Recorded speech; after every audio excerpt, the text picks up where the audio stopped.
Lu Qingcheng, Yang Fangzhou, Shen Aobei, dan Zheng Qiqing semuanya menatap Li Yunxiao dengan kebencian. Namun mereka menahannya. Mengetahui bahwa situasinya lebih penting, mereka menyerang monster batu itu dengan panik.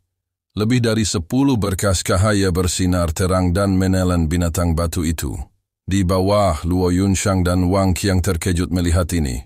Lebih dari 10 Grandmaster seni bela diri bertarung melawan binatang iblis kaisar bela diri. Mereka belum pernah mengalami pemandangan sebesar ini sebelumnya. Mereka merasa seperti gunung-gunung runtuh dan bumi retak. Mengaum, binatang batu yang terperangkap di dalam roda cahaya itu tiba-tiba mengeluarkan suara gemuruh. Tubuhnya terkoyak oleh serangan berbagai ahli. Tubuhnya yang besar dipenuhi luka dan sepertinya akan roboh. Ketika semua orang melihat ini, mereka sangat gembira. Mereka merasa bahwa kaisar bela diri sepertinya tidak terkalahkan. Kepercayaan diri mereka meningkat dan mereka menggunakan gerakan terbaik mereka. Zhan Fan, yang berada jauh, menarik napas dalam-dalam. Dia mengangkat pedang bayangan ungunya lagi dan menyerang ke depan. Binatang batu itu akhirnya tidak tahan lagi. Kuncinya ada di roda ringan. Kekuatan luar angkasa yang sangat besar tidak hanya menekan tubuhnya, tetapi juga sangat mempengaruhi kecepatan pergerakannya. Ia hanya bisa menerima pukulan secara pasif. Tubuhnya terus-menerus hancur berkeping-keping. Terlihat juga bahwa faktor utama yang membatasi kinerjanya adalah roda cahaya keemasan ini. Setiap kali senjata tingkat tinggi dihancurkan, kekuatan roda ringan akan melemah. Ledakan. Sebelum roda cahaya itu benar-benar lenyap, binatang batu itu akhirnya tidak dapat menahan pemboman orang banyak. Seluruh dadanya meledak dan berubah menjadi pecahan kerikil. Kemudian, mulai dari kepalanya, ia mulai hancur dari atas ke bawah. Itu berubah menjadi potongan-potongan batu kecil. Kesuksesan.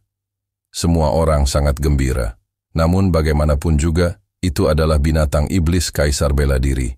Tidak ada yang berani ceroboh. Mereka terus menyerang. Sungai kerikil yang panjang mengalir di udara, tapi tidak jatuh. Mata Li Yunxiao menyipit. Dia tiba-tiba berteriak, "Itu adalah Raja Binatang Batu. Semuanya, hati-hati." Dia menunjuk dengan tangannya, dan roda ringan itu menyusut dengan cepat lagi. Itu menekan sungai kerikil tetapi terhalang oleh suatu kekuatan. Sungai kerikil tiba-tiba berhenti mengalir. Suara detak jantung bergema dari dalam. Di tempat yang sangat kecil di sungai, sebuah kristal merah berdenyut. "Serang batu merah itu!" Li Yunxiao berteriak, dan ekspresi serius muncul di wajahnya. Binatang batu ini sebenarnya adalah eksistensi tingkat raja. Dia terus-menerus menggunakan segala macam teknik, mendorong formasi hingga batasnya. Semua kekuatan berkumpul pada satu titik dan menekan batu merah. Yang lain juga mengerti bahwa batu merah itu pastilah jantung binatang batu itu. Lu Qingcheng, pedang suo hijaumu. Zhan Fan berteriak dan pedang bayangan ungu terbang dari tangannya, berubah menjadi cahaya ungu besar yang melayang di atas sungai batu. Lu Qingcheng segera mengerti. Pedang berharga mereka awalnya adalah satu. Itu adalah pedang tali hijau, bayangan ungu yang sangat terkenal di wilayah barat, dan itu milik Kaisar Wu Hijau Ungu. Setelah sekte maksud pedang yang diciptakan oleh Kaisar Ziking Wu menghilang, pedang berharga itu juga dihancurkan oleh para murid sekte tersebut. Pedang itu terbagi menjadi 2 pedang, Ziying dan Qingsuo, yang berada di peringkat ke-7. Shu, pedang Qingsuo menembus udara dan lampu hijau segera menyebar di udara, bertabrakan dengan gas ungu. Kedua pedang itu mengeluarkan teriakan nyaring, seolah-olah mereka sedang memanggil sesuatu. Dentang. Kedua pedang itu secara bertahap bergabung menjadi satu di udara, dan niat pedang yang kuat menyebar, mengintimidasi hati dan jiwa semua orang. Ini. Li Yunxiao juga sedikit terkejut, dan matanya berkedip. Dia tiba-tiba tersenyum dan berkata, "Pedang berharga yang benar-benar bagus." Sungai bebatuan juga merasakan ancaman besar. Hati merahnya semakin membesar setiap kali berdetak dan mulai menjadi sangat gelisah. Sungai batu sepanjang 1000 meter itu tiba-tiba berkumpul menuju jantung, membentuk sebuah bola yang terus mengembang, seolah ingin melindungi jantung batu tersebut. Tidak bagus, ini akan pulih. Lu Qingcheng berteriak panik. Kedua pedang itu sepertinya menghadapi perlawanan besar dan tidak bisa melanjutkan. Zhan Fan memarahi dengan marah, "Sampah, itu semua karena kultivasi. Anda beberapa peringkat lebih rendah dari saya. Itu sebabnya Anda tidak bisa mengendalikannya. Lupakan saja, tebas saja seperti ini." Pedang Suo hijau bayangan ungu baru bergabung setengahnya dan tidak dapat dilanjutkan lagi. Di bawah kendali keduanya, ujung pedang perlahan diturunkan, menebas ke arah hati merah. Langit berubah menjadi warna hijau keunguan yang pekat, dan momentum pedangnya sungguh menakjubkan. Li Yunxiao mengerutkan kening dan tangannya dengan cepat membentuk beberapa segel tangan dan dia berteriak, "Roda cahaya emas, kekuatan 4 arah, padatkan." Diagram susunan yang berkedip-kedip dengan cepat menyusut di udara, berubah menjadi cahaya keemasan berbentuk bulan sabit dan menempel pada pedang Suo hijau bayangan ungu, mengalir seperti sinar pedang. Zhan Fan dan Lu Qingcheng terkejut. Setelah roda ringan dipasang, kedua pedang itu benar-benar menyatu kembali, namun momentumnya terlalu cepat dan tidak ada waktu tersisa. Bola batu itu masih terus mengembun dan pedang besar itu menebas, langsung menusuk bola tersebut. Ia mendapat perlawanan yang besar dan ia tidak bisa maju 1 inci pun dan pedang itu terus bersenandung di udara. Dan bola batu itu sepertinya menderita kesakitan yang luar biasa dan terus bergetar, dan sejumlah besar batu perlahan-lahan terlepas. Semua orang menyaksikan adegan ini dengan gugup. Jika pedang Suo hijau bayangan ungu masih tidak bisa membunuh binatang batu itu, maka tidak ada satupun dari mereka yang bisa bermimpi untuk hidup. Tidak baik. Pupil mata Li Yunxiao mengerut, dan dia buru-buru melangkah ke udara, menciptakan beberapa riak air. Saat berikutnya, sosoknya muncul di puncak gunung, dan dia meraih tangan Luo Yunshang, berkata, "Cepat bersembunyi di pelukanku." Pikiran Luo Yunshang terguncang, dan dia langsung ditarik ke pelukan pihak lain dengan tangan yang kuat, dan otaknya berdengung dan mengalami hubungan arus pendek. Ledakan. Binatang batu dan pedang besar itu menemui jalan buntu, dan tiba-tiba meledak. Pedang panjang itu terguncang, dan langsung terbelah menjadi 2 pedang berharga di udara, kehilangan semua kilaunya dan jatuh.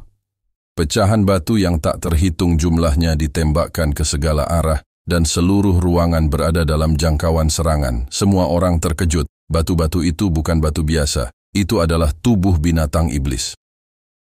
Masing-masing dari mereka memiliki kekuatan artefak mistik, dan dengan begitu banyak dari mereka yang ditembakkan, siapa yang dapat memblokirnya? Semuanya dengan paksa meningkatkan ki sejati mereka dan meningkatkan pertahanan mereka hingga maksimal. Ledakan, langit dipenuhi hujan batu, dan terjadi ledakan di sekelilingnya. Kawah besar muncul di sekeliling mereka. Luo Yunshang bisa merasakan getaran yang datang dari tubuh Li Yunxiao. Dari waktu ke waktu, batu-batu besar akan menghantam punggungnya, dan setiap kali dia dipukul, seteguk darah mengalir ke tenggorokannya. Yunxiao. Luo Yunshang sudah mencium bau darah samar dari mulut Li Yunxiao. Dia sangat terkejut sehingga dia tidak tahu harus berbuat apa. Dia melihat senyum tenang di wajahnya, dan tiba-tiba dia tidak bisa menahan tangisnya. "Ini semua salahku. Ini semua salahku karena bersikeras untuk keluar bersamamu. Jika aku berada di monumen Dewa Dunia, aku tidak akan menjadi bebanmu." Li Yunxiao tersenyum. Dan ketika dia membuka mulutnya, dia memperlihatkan giginya. "Mengapa kamu menangis? Anda adalah pakar Raja Bela Diri Alam 5 Elemen, Luo Yunshang dari Akademi Jialan." Luo Yunshang menangis lebih keras lagi, meraih pakaian Li Yunxiao dan membenamkan kepalanya di dadanya. Setelah pecah beberapa saat, hujan batu berhenti. Li Yunxiao memiliki tubuh tuan, tetapi karena serangan seperti itu, dia masih terluka parah. Untungnya, dia menyerap banyak energi iblis di batu itu dan perlahan-lahan menyehatkan tubuhnya.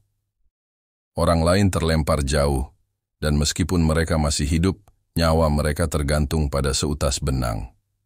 Saat ini, hanya kristal merah yang masih melompat di udara. Namun, ada cairan merah yang merembes keluar darinya, dan terlihat jelas bahwa dia terluka oleh pedang rantai hijau bayangan ungu. Li Yunxiao menghibur Luo Yunshang, lalu dia berjalan menuju kristal merah. Kristal merah itu sepertinya memiliki kehidupannya sendiri, dan ia merasakan bahaya saat ia melompat lebih intens. Banyak batu yang perlahan melayang dari tanah, tapi sepertinya tidak memiliki kekuatan yang cukup. Di tengah perjalanan, mereka terjatuh. Hanya satu atau dua yang melayang dan menabrak Li Yunxiao. Li Yunxiao tersenyum, mengangkat tangannya dan meninju, menghancurkan batu itu menjadi beberapa bagian. Berhentilah meronta, aku tidak akan membunuhmu. Jadilah pelayanku. Kristal merah itu berdenyut-denyut seolah menolak. Li Yunxiao mengulurkan jari telunjuknya dan menarik ke udara. Banyak lingkaran emas melesat dan mendarat di kristal merah. Seperti jaring laba-laba, mereka membekas di atasnya dan kemudian menghilang. Di bawah cahaya keemasan, kristal merah perlahan menjadi tenang, seperti ingin menyerah. Li Yunxiao berjalan maju selangkah demi selangkah dan mengulurkan tangannya untuk mengambil kristal merah itu. Tiba-tiba, seberkas cahaya kuning turun dari langit dan menyapu seluruh cakrawala, langsung menyelimuti dirinya dan kristal itu. Seseorang berdiri dengan tenang di udara. Itu adalah Zhou Ziyuan. Dia menggunakan Clear Sky Mirror di tangannya dan mengunci ruangan. Li Yunxiao menarik tangannya, berbalik dan memandangnya dengan acuh tak acuh. Zhou Ziyuan merasakan hawa dingin dari lubuk hatinya ketika tatapannya melewatinya.